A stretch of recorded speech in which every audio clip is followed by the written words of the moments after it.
नमस्कार दोस्तों, study classes with are के साहू पर आप सभी का स्वागत है। दोस्तों, आज हम लोग इस वीडियो में माल पहाड़िया जनजाति से संबंधित महत्वपूर्ण प्रश्न के बारे में डिस्कस करेंगे। दोस्तों, माल पहाड़िया जनजाति से संबंधित जितने भी प्रश्न मैं आपके समक्ष लेकर आया हूँ, सारे प्रश्न एग्जाम के लिए बहुत ही इंपॉर्टेंट है, क्योंकि इस तरह के प्रश्न एग्जाम में हमेशा पूछे जाते रहे हैं और आने वाले एग्जाम में भी इस तरह के प्रश्न पूछे जाने की संभावना बहुत ज़्यादा है। तो शुरू करते हैं दोस्तों। आज का पहला प्रश्न माल पहाड़िया जनजाति से संबंधित। तो आज का पहला प्रश्न है, प्रजातीय दृष्टि से माल पहाड़िया जनजाति को किस समूह में रखा जाता है? तो ऑप्शन है प्रोटो ऑस्ट्रोलॉइड, मंगोलॉइड, द्रविड़ और निग्रिट। तो इसका सही जवाब जो हो जाएगा दोस्तों ए नंबर प्रोटो ऑस्ट्रोलॉइड। प्रजातीय दृष्टि से माल पहाड़िया जनजाति को प्रोटो ऑस्ट्रोलॉइड समूह में रखा जाता है। चलिए अगला प्रश्न देख लेते हैं। अगला प्रश्न है, रिजले के अनुसार माल पहाड़िया जनजाति का संबंध इनमें से किस प्रजातीय समूह से है? तो ऑप्शन है प्रोटो ऑस्ट्रोलॉइड, मंगोलॉइड, द्रविड़ और निग्रिट। तो इसका सही जवाब जो हो जाएगा वो सी नंबर द्रविड़। रिजले के अनुसार माल पहाड़िया जनजाति का जो संबंध है वो द्रविड़ प्रजातीय समूह से है। अगला प्रश्न है, रसेल और हीरालाल के अनुसार माल पहाड़िया जनजाति पहाड़ों में रहने वाले इनमें से किस जाति के वंशज हैं? ऑप्शन है पढ़ा जाति, सकरा जाति, माल्टा जाति या इनमें से कोई नहीं। तो इसका सही जवाब जो हो जाएगा दोस्तों वो होगा बी नंबर सकरा जाति। रसेल और हीरालाल के अनुसार माल पहाड़िया जनजाति पहाड़ों में रहने वाले सकरा जाति के वंशज हैं। चलिए अगला प्रश्न देख लेते हैं। अगला प्रश्न है, बुचानन हैमिल्टन के अनुसार माल पहाड़िया जनजाति का संबंध इनमें से किससे है? तो ऑप्शन है पांडव, कौरव, मलेर और मुंडा। तो इसका सही जवाब जो हो जाएगा वो सी नंबर मलेर। बुचानन हैमिल्टन के अनुसार माल पहाड़िया जनजाति का जो संबंध है वो मलेर से है। चलिए अगला प्रश्न देख लेते हैं। अगला प्रश्न है, माल पहाड़िया जनजाति का सर्वाधिक संकेंद्रण झारखंड के इनमें से किस क्षेत्र में है? तो ऑप्शन है पलामू, कोल्हान, दक्षिणी छोटा नागपुर, संथाल परगना। तो इसका सही जवाब जो हो जाएगा वो डी नंबर संथाल परगना। माल पहाड़िया जनजाति का जो सर्वाधिक संकेंद्रण है वो झारखंड के संथाल परगना क्षेत्र में है। चलिए अगला प्रश्न देख लेते हैं।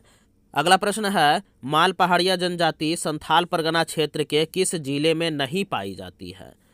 तो ऑप्शन है गोड्डा में, दुमका में, साहेबगंज में या देवघर में। तो इसका सही जवाब जो हो जाएगा वो सी नंबर साहेबगंज में। माल पहाड़िया जनजाति संथाल परगना क्षेत्र के गोड्डा, दुमका और देवघर में पाई जाती है, लेकिन साहेबगंज में नहीं पाई जाती है। तो इसका सही जवाब जो हो जाएगा वो सी नंबर साहेबगंज। चलिए अगला प्रश्न देख लेते हैं। अगला प्रश्न है, माल पहाड़िया जनजाति की भाषा क्या है? तो ऑप्शन है कुड़ुक है, मालतो है, मुंडारी है या पंच परगनिया है।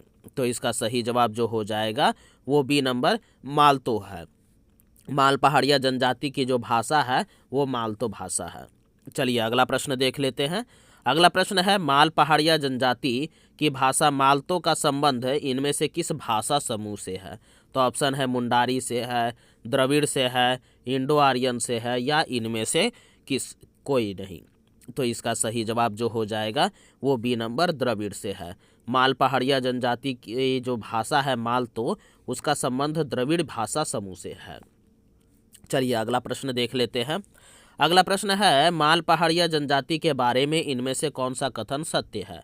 तो ऑप्शन है इस जनजाति का परिवार पितृसत्तात्मक होता है, इस जनजाति में गोत्र नहीं पाए जाते हैं, इस जनजाति में अंतर विवाह की व्यवस्था पाई जाती है या उपरोक्त सभी कथन सत्य है। तो इसका सही जवाब जो हो जाएगा वो डी नंबर सभी कथन सत्य है। माल पहाड़िया जनजाति के बारे में जो ये सभी कथन जो दिया हुआ है वो सारे कथन सत्य है। चलिए अगला प्रश्न देख लेते हैं। अगला प्रश्न है, माल पहाड़िया जनजाति में वधु मूल्य को क्या कहा जाता है? तो ऑप्शन है हर्जी कहा जाता है, पोन या बंदी कहा जाता है, घोटुल कहा जाता है या डाली कहा जाता है। तो इसका सही जवाब जो हो जाएगा वो बी नंबर पोन या बंदी कहा जाता है। माल पहाड़िया जनजाति में वधु मूल्य को पोन या बंदी कहा जाता है। चलिए अगला प्रश्न देख लेते हैं। अगला प्रश्न है, माल पहाड़िया जनजाति में वधु मूल्य के रूप में इनमें से क्या देने की प्रथा है? तो ऑप्शन है गाय देने की प्रथा है, चावल देने की प्रथा है, सुअर देने की प्रथा है या लकड़ी देने की प्रथा है। तो इसका सही जवाब जो हो जाएगा वो सी नंबर, सूअर देने की प्रथा है। माल पहाड़िया जनजाति में वधु मूल्य के रूप में सूअर देने की प्रथा है। चलिए अगला प्रश्न देख लेते हैं। अगला प्रश्न है, माल पहाड़िया जनजाति में विवाह हेतु कन्या ढूंढने वाले व्यक्ति को क्या कहा जाता है? तो ऑप्शन है सीथू या सीथूदार कहा जाता है, मांझी या महतो कहा जाता है, अगुआ या अगड़ा कहा जाता है, या इनमें से कोई नहीं। तो इसका सही जवाब जो हो जाएगा वो ए नंबर, सीथू या सीथूदार कहा जाता है। माल पहाड़िया जनजाति में विवाह हेतु कन्या ढूंढने वाले जो व्यक्ति होते हैं उन्हें सीथू या सीथूदार कहा जाता है। चलिए अगला प्रश्न देख लेते हैं। अगला प्रश्न है, माल पहाड़िया जनजाति के बारे में इनमें से कौन सा कथन सत्य है? तो ऑप्शन है, इस जनजाति में सूअर को सामाजिक प्रतिष्ठा का प्रतीक माना जाता है, इस जनजाति में सभी वैवाहिक खर्चों का भुगतान वर पक्ष के द्वारा किया जाता है, या उपरोक्त दोनों कथन सत्य है, या इनमें से दोनों कथन असत्य है। तो इसका सही जवाब जो हो जाएगा वो होगा सी नंबर, उपरोक्त दोनों कथन सत्य है। माल पहाड़िया जनजाति के बारे में इनमें से जो दोनों कथन दिया हुआ है ये दोनों कथन सत्य है। चलिए अगला प्रश्न देख लेते हैं। अगला प्रश्न है, माल पहाड़िया जनजाति में गांव का मुखिया क्या कहलाता है? तो ऑप्शन है, महतो कहलाता है, मांझी कहलाता है, प्रधान कहलाता है, या पाहन कहलाता है। तो इसका सही जवाब जो हो जाएगा वो बी नंबर, मांझी कहलाता है। माल पहाड़िया जनजाति में गांव का जो मुखिया होता है वह मांझी कहलाता है। चलिए अगला प्रश्न देख लेते हैं। अगला प्रश्न है, माल पहाड़िया जनजाति के बारे में इनमें से कौन सा कथन सत्य है? तो ऑप्शन है, इस जनजाति में माघ में माघी पूजा तथा अगहन में घंघरा पूजा की जाती है। इस जनजाति में बीज बोते समय बीचे अड़ाइया नामक पूजा की जाती है। इस जनजाति के द्वारा फसल की कटाई के समय गांगी आड़िया नामक पूजा की जाती है, या उपरोक्त सभी कथन सत्य है। तो इसका सही जवाब जो हो जाएगा वो डी नंबर, उपरोक्त सभी कथन सत्य है। अगला प्रश्न है, माल पहाड़िया जनजाति के बारे में इनमें से कौन सा कथन सत्य है? ऑप्शन है, इस जनजाति के लोगों द्वारा बाजरे की फसल की कटाई के समय पुनु आड़िया नामक पूजा की जाती है। इस जनजाति के लोगों का प्रमुख त्यौहार कर्मा, फागु तथा नवाखानी है, या उपरोक्त दोनों कथन सत्य है, या इनमें से कोई कथन सत्य नहीं है। तो इसका सही जवाब जो हो जाएगा वो सी नंबर, उपरोक्त दोनों कथन सत्य है। माल पहाड़िया जनजाति के बारे में जो ये दोनों कथन दिया गया है ये दोनों कथन सत्य है। चलिए अगला प्रश्न देख लेते हैं। अगला प्रश्न है, माल पहाड़िया जनजाति का मुख्य पेशा क्या है? तो ऑप्शन है, झूम कृषि, खाद्य संग्रहण, शिकार, या उपरोक्त तीनों। तो इसका सही जवाब जो हो जाएगा वो डी नंबर, उपरोक्त तीनों। माल पहाड़िया जनजाति का जो मुख्य पेशा है वो झूम कृषि है, खाद्य संग्रहण है और शिकार, ये तीनों मुख्य पेशा है। चलिए अगला प्रश्न देख लेते हैं। अगला प्रश्न है, माल पहाड़िया जनजाति में स्थानांतरणशील कृषि को क्या कहा जाता है? तो ऑप्शन है, झूम कहा जाता है, धामी कहा जाता है, कुरवा कहा जाता है, या सेम कहा जाता है। तो इसका सही जवाब जो हो जाएगा वो सी नंबर, कुरवा कहा जाता है। माल पहाड़िया जनजाति का जो स्थानांतरणशील जो कृषि है उसे कुरवा के नाम से जानते हैं। चलिए अगला प्रश्न देख लेते हैं। अगला प्रश्न है, माल पहाड़िया जनजाति में सबसे अधिक उपजाऊ भूमि को किस नाम से जाना जाता है? तो ऑप्शन है, सेम भूमि, टिकुर भूमि, डेम भूमि, या बाड़ी भूमि। तो इसका सही जवाब जो हो जाएगा वो ए नंबर, सेम भूमि कहा जाता है। माल पहाड़िया जनजाति में सबसे अधिक उपजाऊ भूमि को सेम भूमि के नाम से जाना जाता है। चलिए अगला प्रश्न देख लेते हैं। अगला प्रश्न है, माल पहाड़िया जनजाति में सबसे कम उपजाऊ भूमि को किस नाम से जाना जाता है? तो ऑप्शन है, सेम भूमि, टिकुर भूमि, डेम भूमि, या बाड़ी भूमि। तो इसका सही जवाब जो हो जाएगा वो बी नंबर, टिकुर भूमि। माल पहाड़िया जनजाति में जो सबसे कम उपजाऊ वाली जो भूमि है उसे टिकुर भूमि के नाम से जाना जाता है।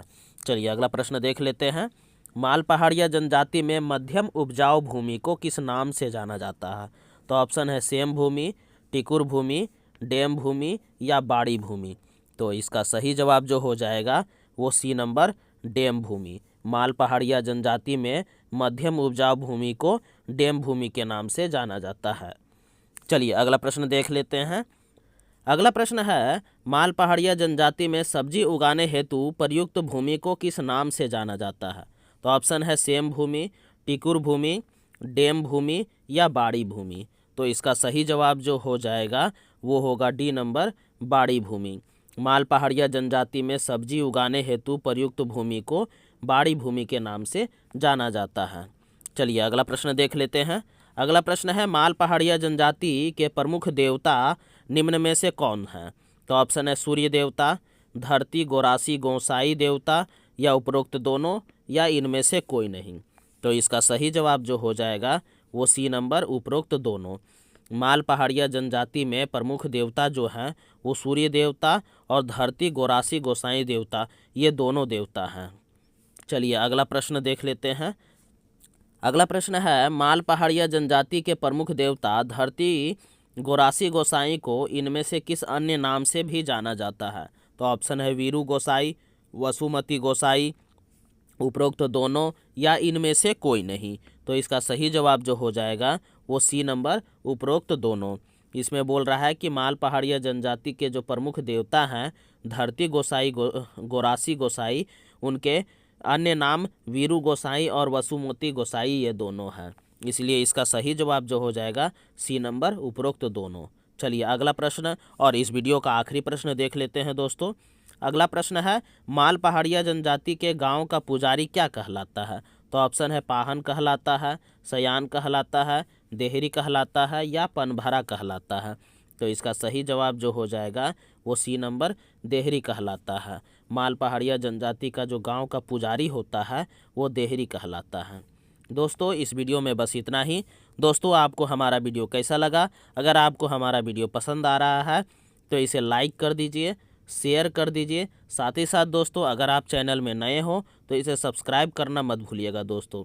साथ ही साथ दोस्तों मैं आपसे यह भी कहना चाहता हूं कि झारखंड की जितने भी प्रमुख जनजाति हैं वो सारे जनजाति का वीडियो मैं बना दिया हूं। अब हम लोग आदिम जनजाति के बारे में इस वीडियो में से शुरू किए हुए हैं। तो इसीलिए आगे का जितने भी जनजाति बचा हुआ है वो सारे जनजाति को हम लोग 1 बाय 1 कंप्लीट करते जाएंगे। धन्यवाद।